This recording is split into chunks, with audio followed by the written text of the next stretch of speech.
retailer, how many of you are able to relate with this? Many of you, right? So my last question was, so what is your dream outcome? What do you actually want?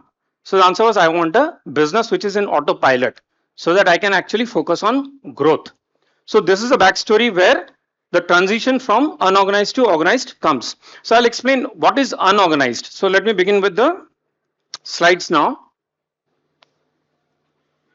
Okay, so the agenda, I have broken it down into why this topic, why a jeweler needs to transition from unorganized to organized, who is this relevant for, what is their dream, what is the challenge. I'll go more detail into what are the challenges, and finally the solution. How can you transition? And then we'll have an open Q&A. You can ask any questions that you have. So coming to why.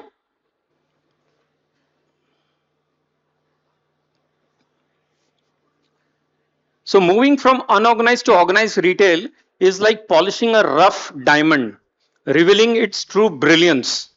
Means every jeweler or a retailer, whether it's a single store or multi-store, has unlimited potential with it. And just how do you bring that potential to reality?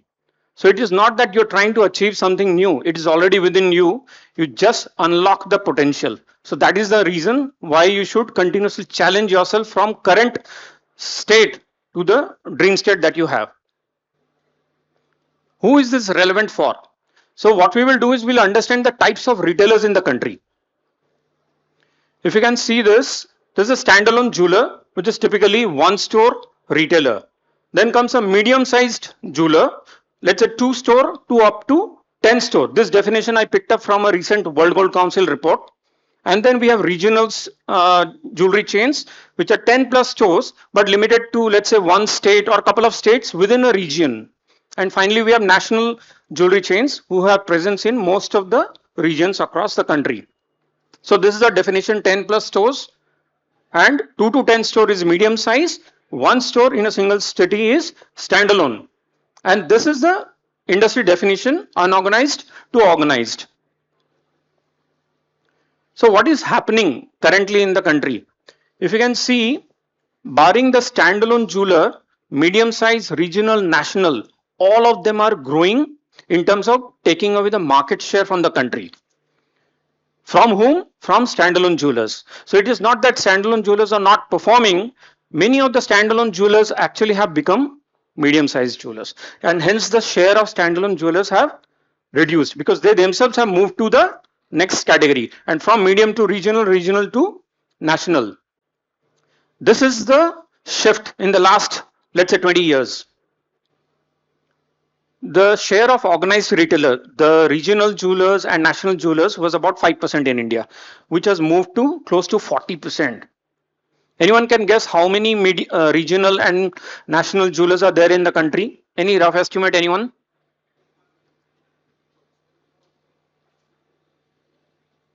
Anyone wants to take a guess? Regional and national together, who have 40% of the share. So how many such jewelry chains are there in the country? 10, 20? 10, 12? Anyone else? Okay, the number is close to 40 because national chains could be limited, but there are a lot of regional chains in each state or region. So 40 jewelers together constitute, let's say, about 40% of the overall market. Tanishq alone has, let's say, 6 to 7% of the market. So transition from unorganized to organized retail chain is the key to unlocking full potential of the jewelry industry also, because it is not just the growth of the jeweler, it helps the industry become more transparent. Now let's come to the dream of the standalone retailer or a medium sized retailer who wants to become a chain store retailer. So this is how the journey looks like.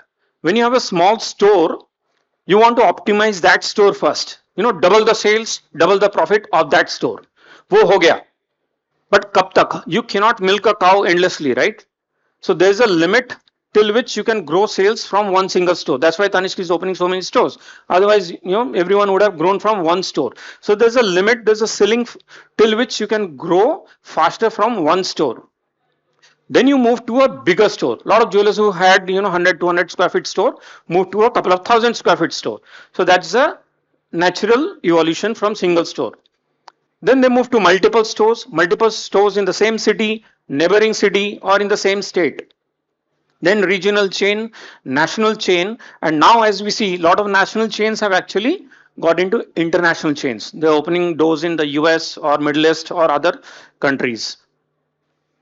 Now, besides this journey from a small store to international jewelry chain, jewelers are also adopting online because this is omnipresent.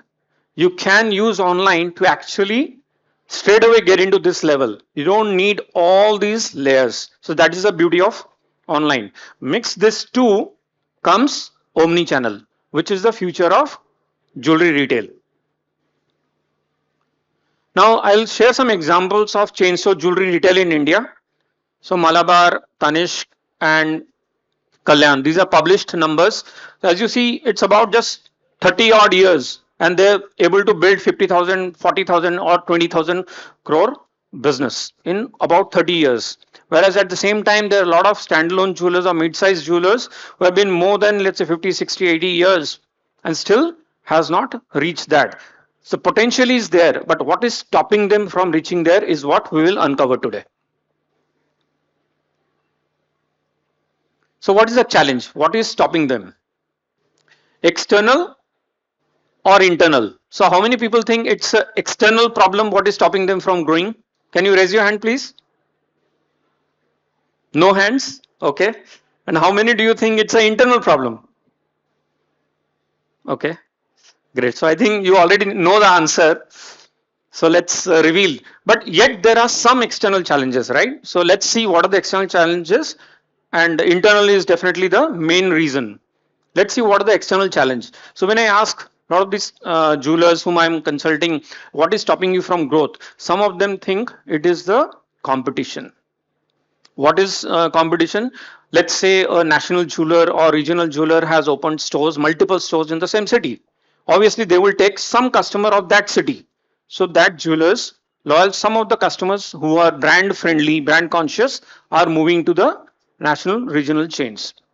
And also there are these online jewelers like Carrot Lane, Bluestone, Candere, Melora. They're taking the younger audience. So they feel somewhere the cream audience who are brand conscious are also moving to national regional chains, and at the same time the younger audience are not coming anymore. So that is a stated reason. Again, I would repeat, that's a stated reason. The real reason is something different. The second, what the thing is, the consumer behavior is shifting. We are traditionally dealing in traditional jewelry, high value, heavy jewelry. The consumers are asking for lightweight jewelry. Probably that is the reason we are not able to convert those customers. Again, external reason. And last is PESTEL. It's an abbreviation. The full form is, political, economical, social, technical, environmental, or legal developments in the country. For example, demonetization, credit card mandatory. So these are external challenges. This could be the reason, पहले cash में बहुत business होता था, अभी नहीं होता है. जो बड़ा आइटम लेता था आज नहीं लेता है. So these are again external reasons. So you would have lot of reasons which are external, and you may say because of that my sales are not growing. Now let's look at the real reasons. These are stated reasons because these reasons apply to everyone, not just that one jeweler. While other jewelers are able to grow, there are jewelers who are growing at 50% per year. So the external environment is the same. So that's why the question, is it really external reason or something else? So let's see what are the internal reasons. Can anyone guess what are the internal reasons before I reveal them? What are the internal reasons that stop a jeweler from growing? Mindset. Okay, very good, very well said. Anyone else? Sorry? Employees. Okay. Culture of the company. Sorry? Management. Yes. Okay. So it's the, whether it's the employee, the management, the culture, anything else besides this?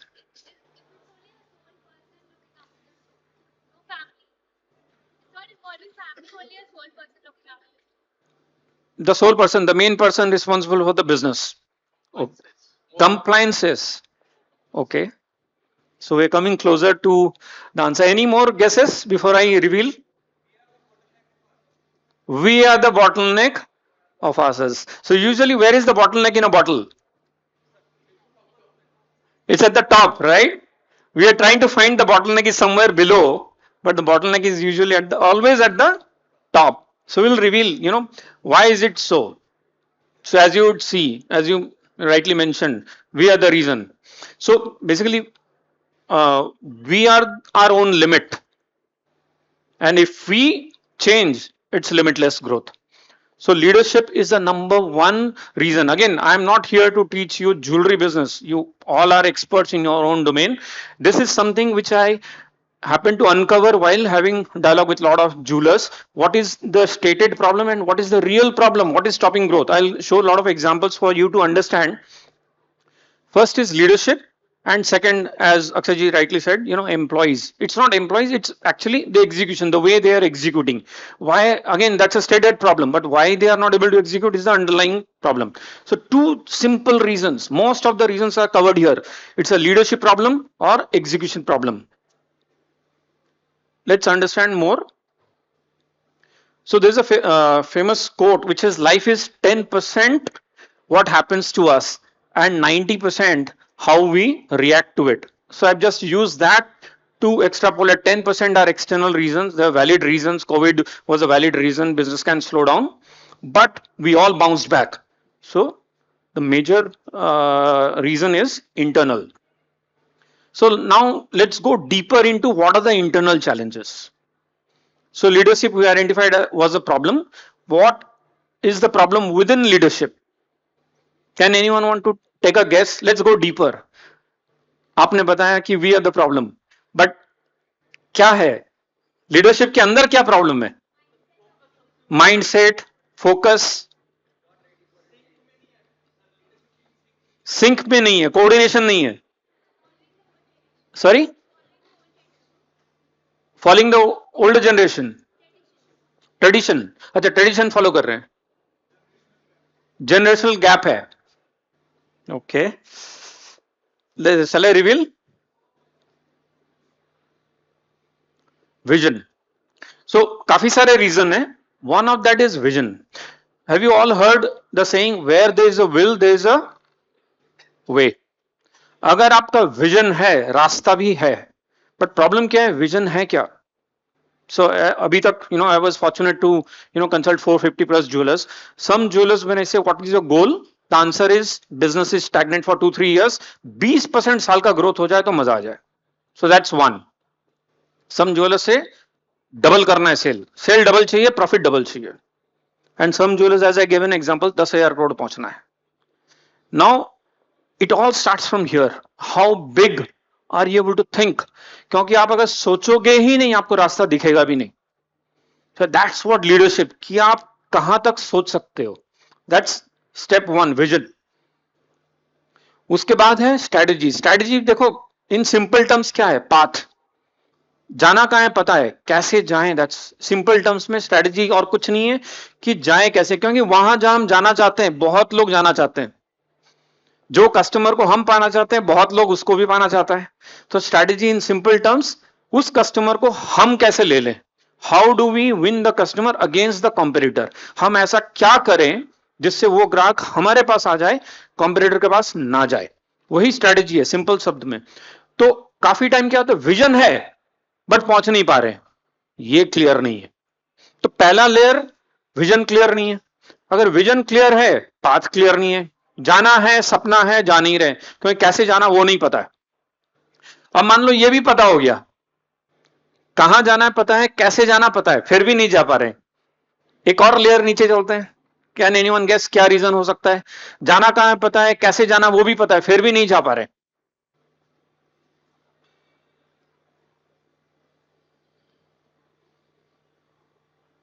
Wild guess, कोई negative points नहीं है. Sorry, planning. Planning is more or less similar to strategy, कि किस तरह से हम जाएंगे, but फिर भी नहीं जा पा रहे. आंसर आपके आंसर में छुपा हुआ है. आपने बोला था we are our own bottleneck. देखिए मैं आंसर रिवील करता हूं. डेलीगेशन. क्या आप चेन स्टोर ज्वेलरी चेन खुद मैनेज कर सकते हो? प्रॉब्लम वो है, हम काउंटर से हटना नहीं चाहते। So I had again consulted client, मैं नाम नहीं शेयर कर सकता, बट एग्जांपल शेयर कर रहा हूं कि उनके बिजनेस में 100 करोड़ का सेल है, उन्हें एस्पिरेशन भी है, पता भी है कैसे करना है, कर क्यों नहीं पा रहे हैं? क्योंकि उन्हें लगता है कि अगर मैं नहीं डील करूंगा, मेरा कस्टमर को मेरा स्टाफ कन्विंस नहीं कर पाएगा, या फिर वो जो कस्टमर आता है मेरे से ही खरीदना चाहता है, he wants to deal with me only. Now again this is mindset. Tanishq के सारे स्टोर में ओनर कहीं नहीं बैठता है, बिजनेस होता है। तो ये माइंडसेट जब तक ना चेंज होगा, आप जितने भी सॉफ्टवेयर लगा लो, एग्जीक्यूट कर लो, बेस्ट टैलेंट हायर कर लो, आपको रिजल्ट नहीं आएगा, क्योंकि आप उसको देना ही नहीं चाहते। अगेन आप खुद करना चाहते हो, आप कस्टमर से खुद डील करना चाहते हो। अगर आप यही करोगे तो मल्टी स्टोर मैनेज नहीं कर पाओगे। सो दिस, ये फंडामेंटल 3 पिलर है लीडरशिप का। जाना कहां है वो क्लियर होना चाहिए, कैसे जाना क्लियर होना चाहिए, और जाने के लिए कुर्सी छोड़नी पड़ेगी। मतलब स्टोर में बैठना बंद करना पड़ेगा, क्योंकि सारे स्टोर में आप नहीं बैठ सकते, वो रियलिटी है। जितना जल्दी आप प्रैक्टिस कर लो स्टोर में बिना बैठे, स्टोर अगर चला लिए, फिर आप सारे स्टोर चला सकते हो। बट आपके बैठे बिना अगर ये स्टोर नहीं चल रहा है, दूसरा स्टोर कैसे चलेगा? So this is the next step. क्या आप डेलीगेट करने के लिए तैयार हो? क्या मैं किसी और को देने के लिए तैयार हूं? नाउ कम्स एक और लेयर नीचे क्वेश्चन। आपका विजन क्लियर है, जाना कैसे क्लियर है, डेलीगेशन करने के लिए भी तैयार हो, फिर भी ग्रोथ नहीं हो रही है। अब कोई गेस कर सकता है अब क्या रीजन हो सकता है? अब तो डेलीगेट करने के लिए भी तैयार हो गए।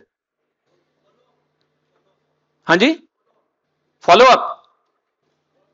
चलिए, और कुछ आंसर? सॉरी, किसके साथ? कस्टमर के साथ। ठीक है, कस्टमर, और क्या हो सकता है? देखो, आप डेलीगेट करने के लिए तैयार हो, फिर भी बिजनेस आगे क्यों नहीं बढ़ रहा है? अकाउंटेबिलिटी। थोड़ा क्लोज आ रहा है आंसर, और क्लोज लाइए। डेलीगेट किसको करोगे? Right people. क्या आपने हायर किया है ऐसे लोगों को जिसको आप डेलीगेट कर सकते हो? आप में जितनी बुद्धि है या जितना स्किल है, क्या आपके लेवल के लोग आपने हायर किया है, कि एकदम जूनियर लेवल बंदे हायर किया है, और फिर आप उससे एक्सपेक्ट करते हो कि मेरे जैसा काम करे? फिर आपको लगता है ये कर नहीं पाएगा। कर क्यों नहीं पाएगा? क्योंकि आपने हायर ही नहीं किया अपने जैसे या अपने से स्मार्ट। तो दो तरीके होते हैं हायर करने के, हायर चीपर और हायर स्मार्टर। नॉर्मली हम क्या करते हैं? चीपर हायर करते हैं, सस्ते में जो स्टाफ मिल जाए, फिर हम एक्सपेक्ट करते हैं हमारा काम कर ले।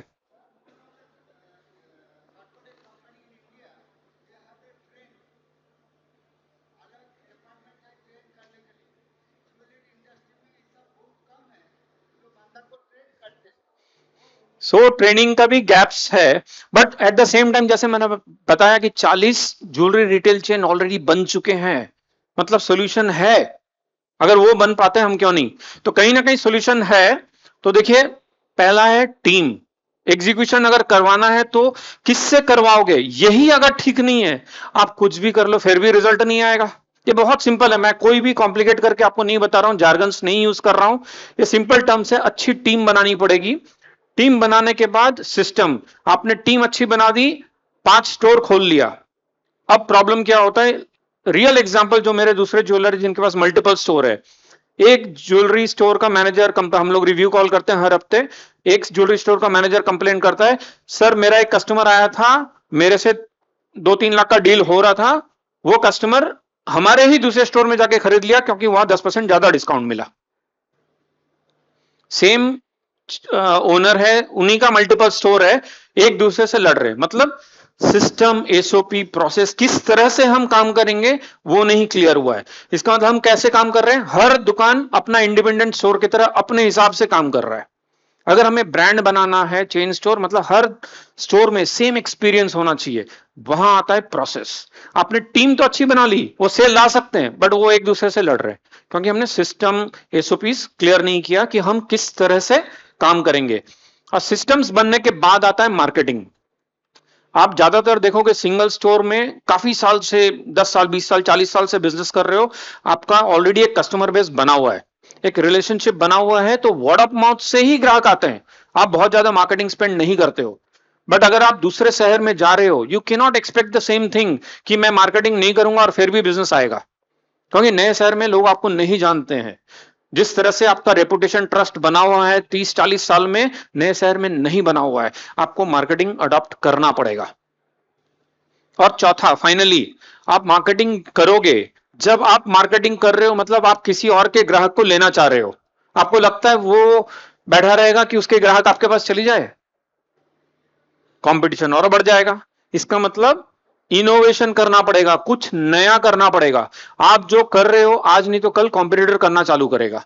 तो आप अगर इनोवेट नहीं करोगे तो बिजनेस चला जाएगा। नोकिया के साथ जो हुआ, उसने इनोवेट नहीं किया, सैमसंग और एप्पल आके पूरे बिजनेस लेके चला गया। तो इनोवेट करते रहना पड़ेगा। बस यही फ्रेमवर्क है अगर आपको ग्रो करना है। और मैं आगे बढ़ता हूं। फाइनली सोल्यूशन क्या है, जो मैंने बताया उसको मैं और डिटेल पे बताता हूं ताकि आपको स्टेप्स पता चल जाए कैसे आप एग्जीक्यूट करोगे। लीडरशिप के अंदर मैंने बताया 3 चीज है, विजन, स्ट्रेटेजी, डेलीगेशन। विजन में 2 चीज होता है, एक है लॉन्ग टर्म, जैसे मैंने बताया 10,000 करोड़ कंपनी बनना है, बट आप ओवरनाइट नहीं पहुंचोगे। आपको उसको ब्रेक डाउन करना पड़ेगा। अगर 5 साल में 10 साल में यहां जाना है, पहली साल कितना बिजनेस करेंगे उसको ब्रेक डाउन करना पड़ेगा, 3 महीने में कितना करेंगे, और पूरी जोर वो क्वार्टर पे ही लगाना पड़ेगा। आप 10 साल का सोचोगे तो अभी का ग्रोथ नहीं आएगा। आपको शॉर्ट टर्म प्लान बना के वो नंबर के तरफ अपना प्लान बनाना पड़ेगा। और स्ट्रेटेजी में 2 चीज आती है, एक है फोकस और यूएसपी। जैसे मैंने बताया, आपसे क्यों कोई खरीदेगा। जब आप कोई नए शहर में जाओगे तो उनके पास ऑलरेडी एक ज्वेलर है जिनसे वो सालों से ले रहे हैं। अगर आपका कोई यूनिक रीजन नहीं है, कुछ खास खास बात नहीं है, तो वो आपके पास नहीं आएगा। तो यूएसपी होना जरूरी है। और फोकस, किस तरह के कस्टमर आपको चाहिए, क्या हर तरह के कस्टमर आपके पास आ जाएंगे, ये फोकस होना बहुत जरूरी है। कौन से शहर में आप एंटर करोगे, कौन से प्रोडक्ट के लिए आप जाना चाहोगे, ये जितना क्लियर होगा आप कम्युनिकेशन मार्केटिंग से उतना अच्छा कर पाओगे। और डेलीगेशन, डेलीगेशन का मतलब क्या है, स्ट्रक्चर बनाना। मैं थोड़ा और एक्सप्लेन करूंगा। फोकस में टारगेट मार्केट और प्रोडक्ट, और स्ट्रक्चर में 2 ही चीज है, सही आदमी हायर करना और सही काम देना। ये बहुत इंपॉर्टेंट है। मैं इसके नेक्स्ट स्लाइड में भी एक्सप्लेन करता हूं। यूजुअली हम अच्छे लोग लेके तो आ जाते, फिर भी रिजल्ट नहीं आता है, हर स्टेप में प्रॉब्लम है। बट अगर आप डीप में देखोगे कहां प्रॉब्लम है, आप बहुत आसानी से सॉल्व कर पाओगे। ये मैं बताता हूं। जो मैंने बताया कि अगर आप स्टोर में बैठना बंद करोगे तो क्या होता है, बॉटलनेक जो हमने बात की थी, आप वहां से मूव करके साइड पे आ जाते हो, अपने जैसे 5 लीडर तैयार करते हो जो 5 स्टोर चला पाए। तो जब भी आप वो कुर्सी छोड़ोगे, आप अपॉर्चुनिटी देखो, आप उसको प्रॉब्लम सोच सकते हो या फिर वो अपॉर्चुनिटी है कि आप अपने जैसे मल्टीपल लीडर्स क्रिएट करोगे। और तब आप देखो बॉटलनेक अभी बॉटलनेक नहीं रहा, फ्लो से ग्रोथ आ सकती है। तो मैंने जो लिखा है, doing everything yourself to hiring and delegating, बहुत इंपॉर्टेंट है। वर्किंग इन द बिजनेस से ऑन द बिजनेस, बिजनेस आप पे डिपेंड करता है, यहां बिजनेस आप पे डिपेंड नहीं करता है, आपके बिना भी बिजनेस चलता है। और लिमिटेड ग्रोथ होती है, यहां अनलिमिटेड ग्रोथ होता है। So having just one leader creates organization bottleneck, decisions are all dependent on one person. वही ग्रोथ नहीं आती है, क्योंकि कुछ भी करना है आपसे डिसीजन बिना कुछ काम होगा नहीं, एग्जीक्यूशन स्लो हो जाता है। आपको लगता है वो काम नहीं कर रहे, क्योंकि वो तो आप ही का अप्रूवल का वेट कर रहे हैं। जब आप उसको डेलीगेशन करके एम्पावर कर दोगे तो 1-2 बार मिस्टेक करेगा। कोई भी साइकिल चलाता है, साइकिल चलाना सीख जाता है, ऐसा कोई नहीं है जो कभी सीखता ही नहीं है। आपको उसे एम्पावर करना पड़ेगा, वो चलाना सीख जाएगा। तब आप ऐसे मल्टीपल क्रिएट कर सकते हो, बट वो एक बार आपको कुर्सी छोड़ के उसको एम्पावर करना पड़ेगा। सो आप देखो, if you really want to grow as an entrepreneur, you have got to learn to delegate. Richard Branson, जितनी भी बड़ी चेन स्टोर बनी है, सीक्रेट यही है, उनको डेलीगेशन करना आता है। राइट आदमी को डेलीगेशन करना, गलत आदमी को करोगे तो रिजल्ट नहीं आएगा, जो मैं आने वाले स्लाइड में बताता हूं। ये देखिए, right people in the right seat. अगर आपने गलत आदमी को गलत सीट पे लगाया तो बिजनेस पीछे की तरफ जाना चालू हो जाएगा। आपने अगर गलत आदमी को सही जगह पे लगा दिया, वो फ्रस्ट्रेट हो जाएगा, क्योंकि उसको वो काम करना नहीं आता है। और आपने सही आदमी को गलत जगह लगा दिया, वो कंफ्यूज हो जाएगा कि भाई मुझे ये क्या काम दे दिया, मैं तो कुछ अच्छा कर सकता हूं, मुझे गलत काम दे दिया। और ये राइट पर्सन राइट सीट, जब आपने ये लगा दिया, बिजनेस ग्रोथ स्टार्ट होता है। और सारे सही लोगों को सारे सही सीट पे लगा दिया, मल्टीप्लायर इफेक्ट आपको सेम बिजनेस में सेम खर्चे में आता है। अगर आप सही आदमी को सही काम पे लगा सकते हो।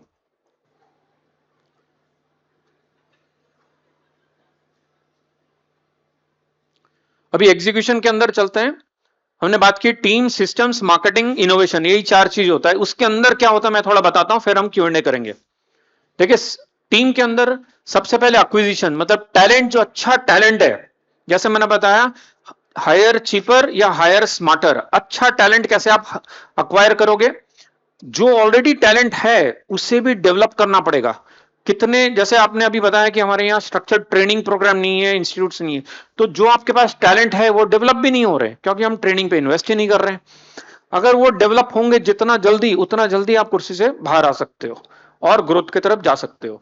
सो टैलेंट अक्वायर, अच्छे टैलेंट ढूंढ के लाना, टैलेंट डेवलपमेंट, जो टैलेंट है उसको कंटिन्यूअसली और बेहतर बनाना, और टैलेंट रिटेंशन, अच्छे बन के कॉम्पिटिटर के पास ना चला जाए, उसे रिटेन करना। ये 3 चीज अगर करेंगे तभी जबरदस्त टीम बनेगी। हम लाएंगे नहीं, ट्रेन नहीं करेंगे और अगर रिटेन भी नहीं कर पा रहे हैं, क्योंकि जितने बड़े ब्रांड्स आ रहे हैं वो आपके बेस्ट एम्प्लॉय को ले जाना चाहेंगे, तो कहीं ना कहीं ये तीनों चीज अगर हम करेंगे तो ही एक बढ़िया टीम हमारे पास रहेगी, और अच्छा टीम रहेगा तो ग्राहक अपने आप आपके पास आएगा। सिस्टम, सिस्टम में 2 चीज है, प्रोसेस मतलब एसओपी, इस काम को किस तरह से करेंगे उसे डिफाइन करना एक प्रोसेस है, और टेक्नोलॉजी, जो चीज इंसान 1 घंटे में करता है आपको सॉफ्टवेयर और फास्ट करवा सकता है। जब आप स्केल पे जाते हो technology helps you do more things at a small amount of time. Marketing, marketing में क्या है? एक्विजिशन, नया ग्राहक को कैसे अक्वायर करें, जो एग्जिस्टिंग ग्राहक है उसे कॉम्पिटिटर लेके ना जा सके उसके लिए रिटेन कैसे करें, और फाइनली ब्रांडिंग। ये एक नया सब्जेक्ट है। अगर आप सिंगल स्टोर कर रहे हो आपका ट्रस्ट ऑलरेडी बना हुआ है, नया शहर में जाते हो तो हो सकता है ट्रस्ट इतना नहीं है, तो ब्रांडिंग क्या है? कोई कहना चाहेगा ब्रांडिंग का मतलब क्या है? What is branding? क्या न्यूज़पेपर ऐड एक ब्रांडिंग है? ब्रांडिंग है क्या?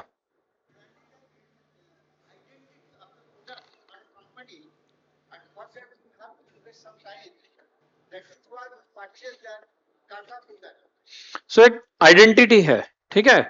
बट देखो आइडेंटिटी एक जो ब्रांड नहीं चलता है उसकी भी एक आइडेंटिटी है, लोग उसको भी जानते हैं बट वहां से नहीं खरीदना चाहते हैं, तो आइडेंटिटी तो उसके पास भी है। कोई हम बताते हैं ना ये अच्छा ब्रांड है, ये ब्रांड, ब्रांड तो आइडेंटिटी और अवेयरनेस उसका भी है।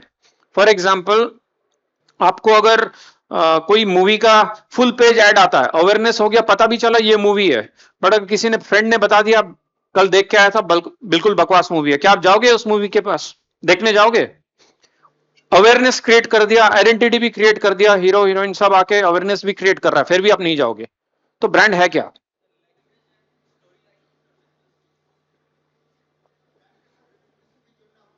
रेपुटेशन, सॉरी,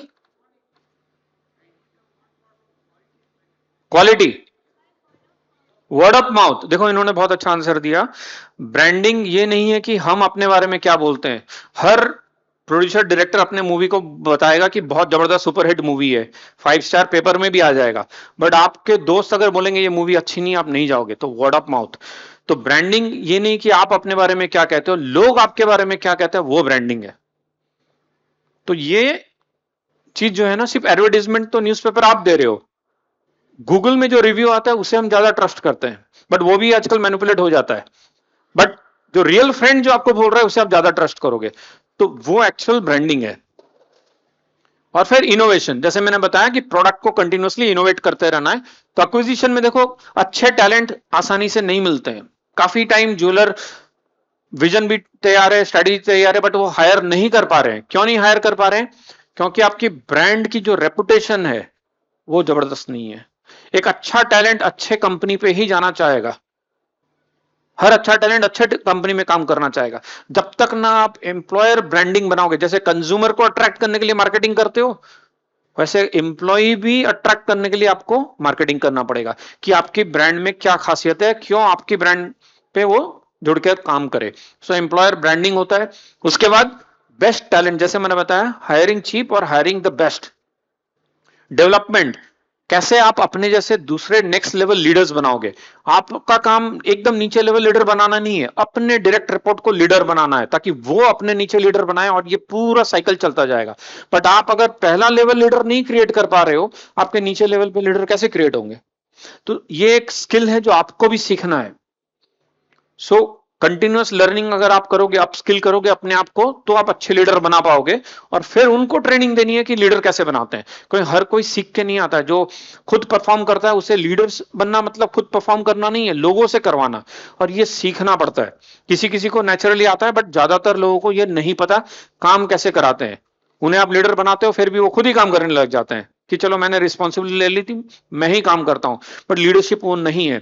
तो ये क्रिएट करना पड़ता है। ये तब जरूरी है जब आप स्केल में बिजनेस करना चाहते हो। एक स्टोर में आप ही लीडर हो, आप सब कर लेते हो, और उसीलिए मल्टी स्टोर नहीं क्रिएट होता है, क्योंकि ये आप सेकेंड लाइन ऑफ लीडर नहीं क्रिएट कर पा रहे हो।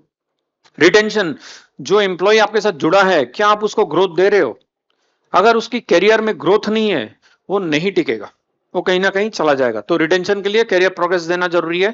प्रोसेस मतलब एसओपीस, इस चीज को कैसे काम करेंगे। और ऑडिट, ये इस तरह से काम हो रहा है कि नहीं चेक करना जरूरी है। एंड कंट्रोल्स, अगर नहीं हो रहा है कैसे आप कंट्रोल्स लगाओगे।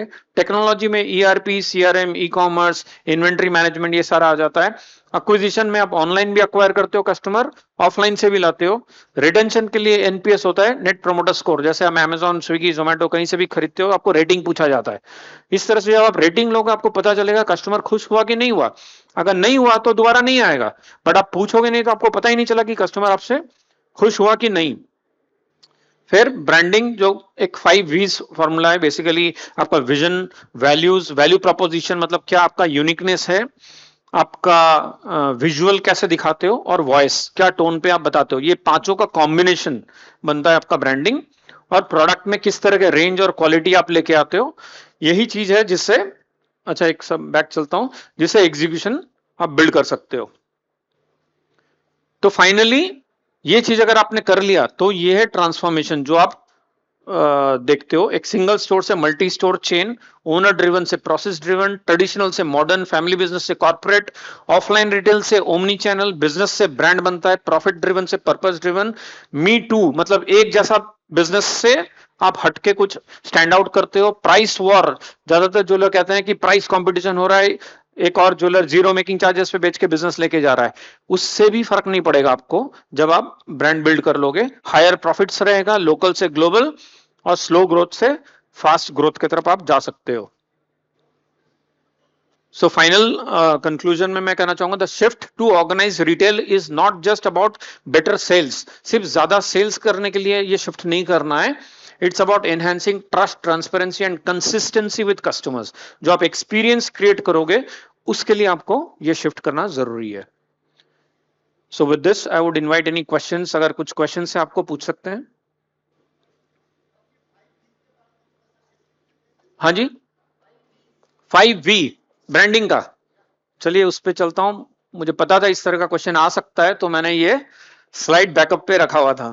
सो अगर आप देखोगे विजन, मिशन, विजन जैसे मैंने बताया कि जाना कहां है वो क्लियर होना चाहिए, और मिशन क्यों जाना है। काफी लोगों को क्लियर है कि जाना कहां है, बट क्यों जाना है वो क्लियर नहीं है।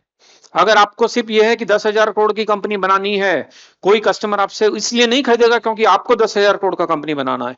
अगर जब तक ना आप अपना वाई क्लियर करोगे, जो मिशन है, इसमें कस्टमर का क्या फायदा, एम्प्लॉय का क्या फायदा, नहीं तो बेस्ट टैलेंट आपके पास आना नहीं चाहेगा। जब वो मिशन आप क्लियर कर लोगे, उसके लिए लोग आपके पास आना चालू करेंगे। मैं आपको एक एग्जांपल देता हूं।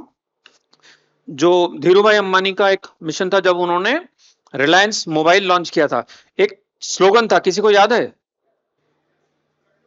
कर लो, कर लो दुनिया मुट्ठी में।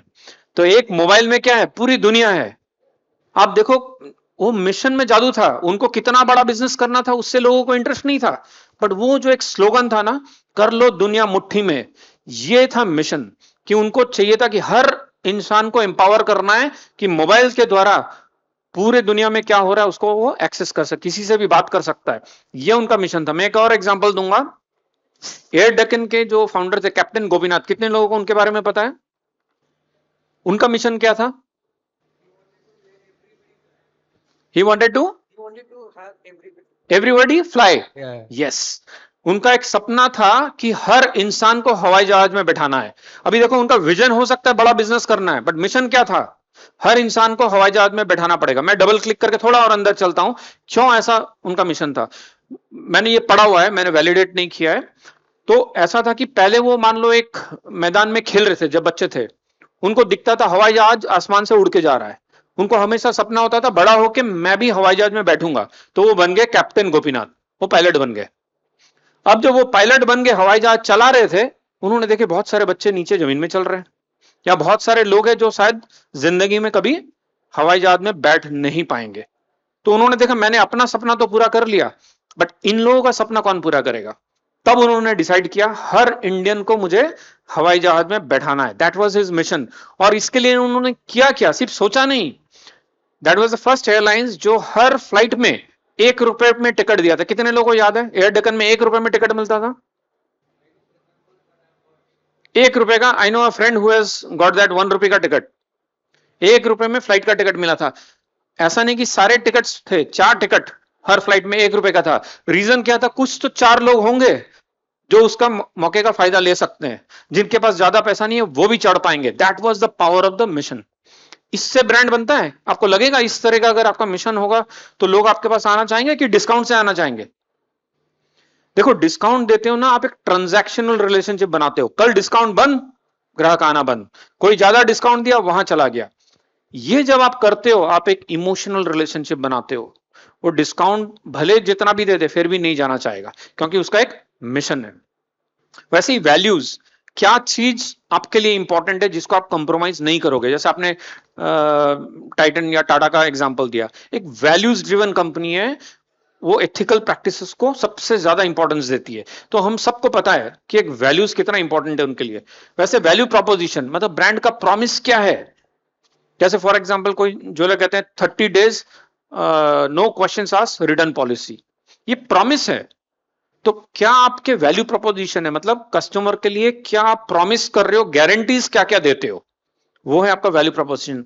वॉइस, किस टोन पे आप बात करते हो। हर ब्रांड का एक अलग स्टाइल है, जैसे हर इंडिविजुअल अपने में एक ब्रांड है, कोई भी आपका कॉपी नहीं कर सकता, क्योंकि आपका एक पर्टिकुलर स्टाइल है बात करने का और एक विजुअल है। हर कोई अपने स्टाइल से कपड़े पहनता है, कोई बड़ा ही लाउड कलर्स पहनना पसंद करता है, कोई सॉफ्ट कलर्स पहनना पसंद करता है।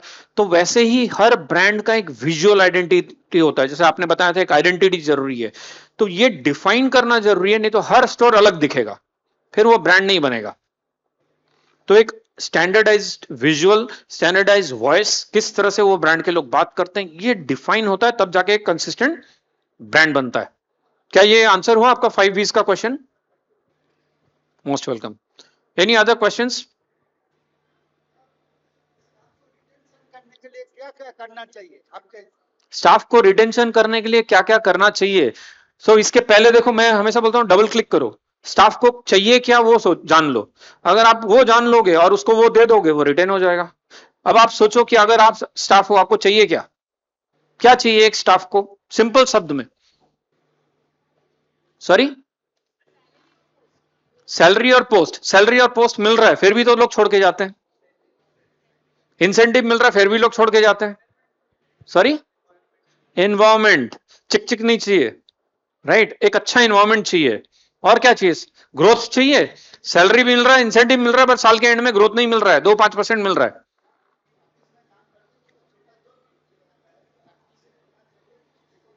रिकॉग्निशन होना चाहिए, राइट। तो मैं इसको 3 शब्द में बोलता हूं, बड़ा अच्छा आपको याद रखने के लिए आसान रहेगा। अर्न, लर्न, फन, बस ये 3 है। अर्न मतलब पैसे कमाना है उसे, हर कोई चाहता है करियर में आगे बढ़े। अर्न, लर्न, सीखना चाहता है, आप उसके पैसे दे दो और बोलो कुछ नहीं काम करना, दिन भर बैठो, क्या वो टिकेगा?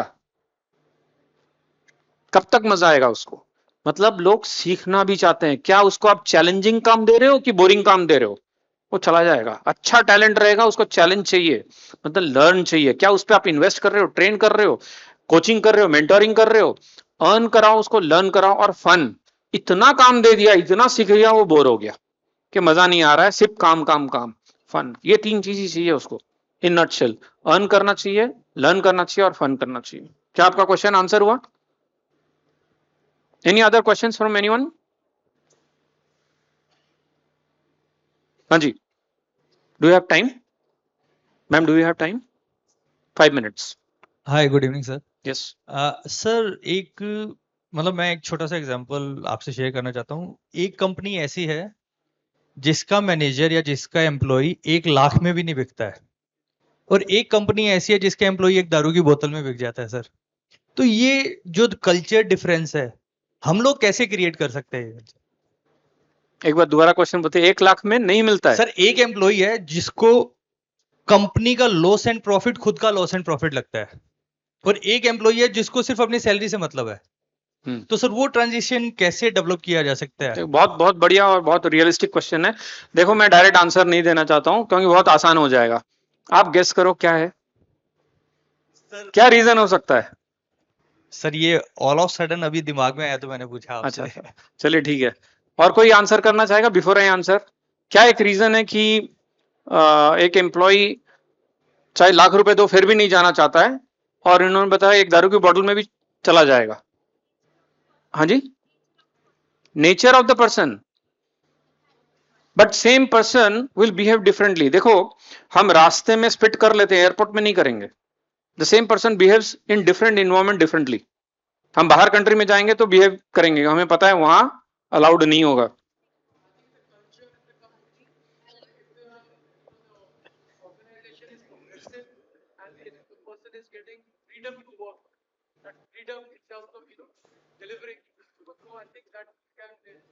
तो ऑर्गेनाइजेशन के भी देखो कल्चर है, वहां कैसा उसको आप ट्रीट कर रहे हो।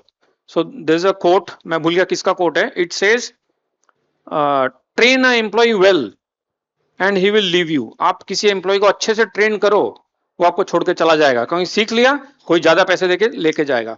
But treat a employee well, he will not want to leave you. So आप उसको ट्रीट कैसे करते हो? देखो, फैमिली का बच्चा होता है, छोड़ के नहीं जाता। क्यों नहीं छोड़ के आता है? अपनापन लगता है उसको। बड़ा सिंपल चीज है। क्या आप उसको ट्रीट कर रहे हो अपने जैसा कि एम्प्लॉय जैसा ट्रीट कर रहे हो? तो आपको एम्प्लॉयर जैसा ट्रीट करेगा। It's very simple. आप ट्रीट कैसे करते हो? एक एग्जांपल था, जब 9/11 सॉरी 9/11 नहीं, 26/11 जब हुआ था, कितने लोगों को पता है मुंबई में जो ताज होटल है वहां के जो एम्प्लॉइज थे, मतलब जो अटैक हुआ था, नॉट अ सिंगल एम्प्लॉय छोड़ के गया था। आप तो जॉब छोड़ने की बात कर रहे हो, वहां पर जो सिचुएशन था लाइफ एंड डेथ, एक भी टाटा ग्रुप का एम्प्लॉय वो होटल छोड़ के बाहर नहीं गया था। अब ये क्या था? यहां तो पैसे भी नहीं है, फन भी नहीं है, चैलेंज भी नहीं है, जिंदगी का सवाल है, फिर भी छोड़ के नहीं गया। It has become a Harvard case study. Akshay ji, एक भी एम्प्लॉय छोड़ नहीं किया। सो कंपटीशन को ज्वाइन करना तो अलग बात है, यहां लाइफ एंड डेथ सिचुएशन को भी नहीं छोड़ के गया। That is the Tata culture. इस तरह से उनको बिल्ड किया गया, नॉट अ सिंगल एम्प्लॉय। और मैंने जो न्यूज पे पढ़ा है, again I have not verified, जो रतन टाटा जी ने जो कॉम्पेंसेट किया था जो एम्प्लॉइज की, मान लो कुछ नुकसान हुआ, डेथ हुए या फिर एक्सीडेंट में कुछ नुकसान हुआ, उनके फैमिली को जो कॉम्पेंसेट किया था, ये सिर्फ टाटा ग्रुप के होटल्स के नहीं, आजू बाजू दूसरे जो होटल के उनके एम्प्लॉय को भी कॉम्पेंसेट किया है। ये कौन सा एम्प्लॉयर करेगा बताओ? जब आपने वो किया, बाकी एम्प्लॉइज किसके पास काम करना चाहेंगे? This is the difference. तो essentially everything comes to mission. अगर आपने ये एक चीज पकड़ लिया, मिशन, कि मैं ये बिजनेस क्यों कर रहा हूं। सिमोन सिनेक का एक 3W फ्रेमवर्क है, उसमें एक वाई होता है, मतलब क्यों आप ये बिजनेस कर रहे हो। एक होता है पैसे कमाने के लिए, वो तो हर कोई बिजनेस पैसे कमाने के लिए होता है। बट जब आपने पैसे कमाने के साथ साथ कुछ दुनिया में इंपैक्ट छोड़ने के लिए बिजनेस कर रहे हो ना, आपके ये सारे क्वेश्चन का आंसर निकल जाएगा। आपको कुछ भी स्लाइड्स की जरूरत ही नहीं है, सिर्फ माइंडसेट को आपने बदल लिया कि मैं सिर्फ पैसे कमाने के लिए नहीं करूंगा, मैं कुछ इंपैक्ट क्रिएट करने के लिए करूंगा। पैसे चल के आपके पास आएगा। आप जब सेल करना चाहते हो, आप कस्टमर के पीछे दौड़ते हो, बट जब आप इंपैक्ट क्रिएट करते हो, कस्टमर आपके पीछे दौड़ने लग जाता है। Any other questions? I think we are out of time. Thank you everyone for staying back in the last session.